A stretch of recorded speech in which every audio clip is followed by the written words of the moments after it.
નમસ્કાર મિત્રો, જો તમારા બાળકો દૂધી જોઈને મોં ચઢાવતા હોય તો આજની રેસીપી બનાવો. એ એમને ખૂબ જ ભાવશે અને એમને ખબર પણ નહીં પડે કે આ વાનગી દૂધીની હતી. તો ચાલો શરૂ કરીએ. ઘણા લોકોને સુગંધ અથવા સ્વાદ કે કોઈ અવાજ વગેરેનું એન્કરિંગ થઈ ગયેલું હોય છે. એક ઉદાહરણ આપું. હું કોઈ પણ ચીકુના ઝાડ પાસે જાઉં તો એના ફૂલોની અને ઝાડની ટિપિકલ સુગંધથી મને તરત જ મામાના ઘર પાછળનો વાળો, જેમાં ચીકુડી નીચે અમે રમતા, તેનું સ્પષ્ટ દ્રશ્ય આંખો સમક્ષ આવી જાય. તેવું જ કલાળના પાન મસળું તો એની સુગંધથી મને પહાડીઓ યાદ આવી જાય. એવું જ તમારામાંથી કોઈને કોઈ વસ્તુથી, સ્વાદ કે અવાજથી બનતું હોય છે.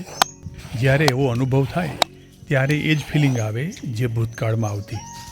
તમારામાંથી કોઈકને આવું બનતું હોય તો શેર કરજો.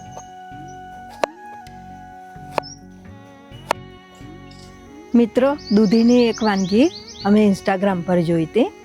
જો તમારા બાળકો દૂધી ન ખાતા હોય તો આ વાનગી બનાવીને ખવડાવજો. બાળકોને ખૂબ ભાવશે. 1/4 ચમચી હળદર ઉમેરીએ. અડધી ચમચી લાલ મરચું પાવડર ઉમેરીએ. સ્વાદ મુજબ થોડું મીઠું ઉમેરીશું.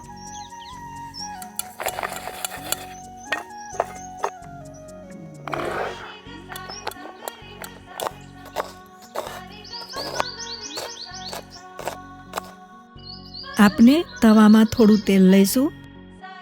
મસાલાવાળા દૂધીના ચિપ્સને શેકી લઈએ.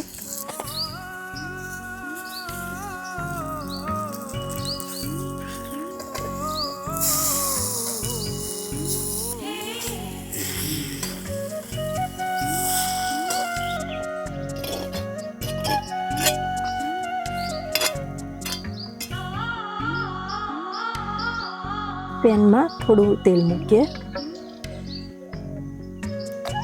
આપણે વઘાર કરી લઈએ.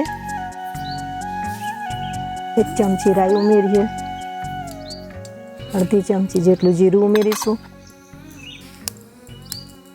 લીલા મરચાં ઉમેરીએ. ચપટી હિંગ ઉમેરીશું.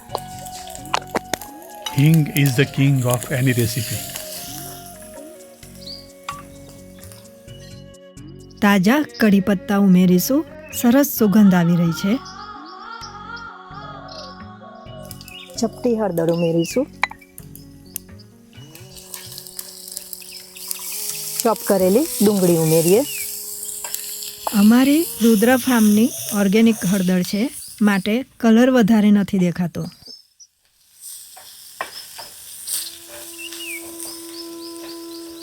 અડધી ચમચી જેટલું મીઠું ઉમેરીએ.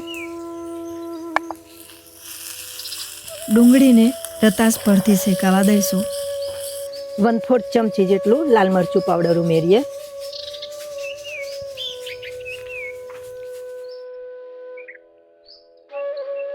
આની પ્લેટ તૈયાર કરવા માટે આપણે ભાત અને દહીં જોઈશે.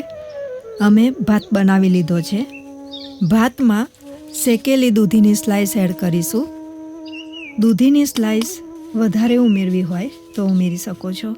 આપણે મીડિયમ દહીં લીધું છે, એને ફેટી લઈએ. ઉપર આપણે ફેટેલું દહીં ઉમેરીએ. વઘાર ઉમેરી દઈએ. મિક્સ કરી સર્વ કરીશું. આ વાનગીમાં બીજા વધારાના કોઈ મસાલા ઉમેરવાની જરૂર નથી. આ જે મસાલા છે એટલાથી જ ખૂબ સ્વાદિષ્ટ લાગે છે. મિત્રો, કૂતરા વાંદરને બિસ્કિટ, ગાયોને રોટલી અને પક્ષીઓને સેવ ગાંઠિયા ખવડાવવા એ પુણ્ય કરવા જતાં આપણે પાપ કરી રહ્યા છીએ. આપણે દુનિયાને બદલી નહીં શકીએ.